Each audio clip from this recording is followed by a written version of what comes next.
release, and that you haven't really cooperated with putting everything out, and that at least one of these included information that was classified because it involved the suspect.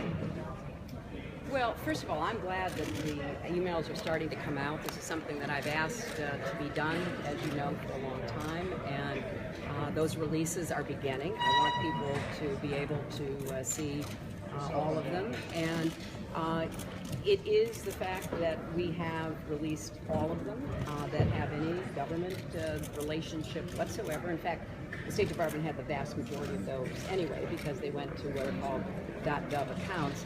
I'm aware that the FBI has asked that a portion of one email be held back. That happens in the process of Freedom of Information Act responses, but that doesn't change the fact that all of the information in the emails was handled appropriately. It was a private server, though. Do you have some concern that it was on a private server? But wasn't there sensitive information on that server? With the email, Secretary, are you going to recommend the State Department release all of them as soon as possible? Yes, that has been my request, Paul. I've said from the very beginning, I want them to release all of them as soon as possible, and they are in the process of doing that. I understand there is a certain protocol that has to be followed. They're following that. These that are being released today have been in the committee jurisdiction. They were given to the committee some months ago, and now finally those are getting released. So it's beginning. I just would like to see it expedited so we get more of them out more quickly. Doesn't the classification trade agreement? You know, I have said repeatedly that I have a set of expectations about the trade agreement, that it will grow jobs and protect American workers and create a more level playing field, and that it would be good for our national security. We don't yet have all the details. In fact, it's not, as I'm told, been fully negotiated yet. I do have concerns. I have concerns that the standards will not be tough enough, that they will not be enforceable. I have concerns about currency manipulation, which has been a big problem in the impact on our companies and our workers. I have concerns about the investor settlement dispute mechanism that permits corporations to challenge health and environmental and labor provisions.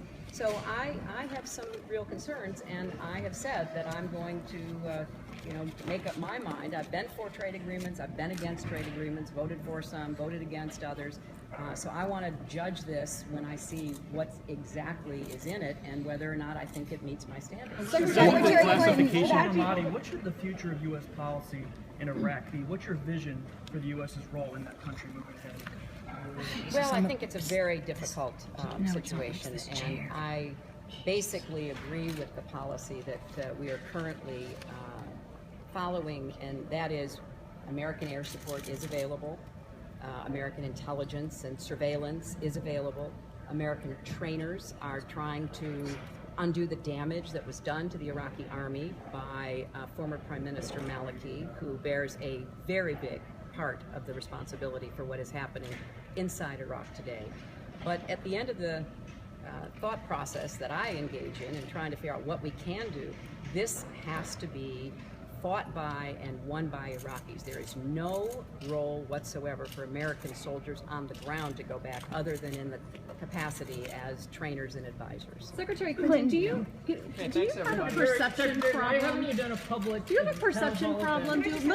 Many Americans don't believe that you've told the truth on Benghazi. Well, I'm going to let the Americans decide that. Thank you all. Thanks, everybody.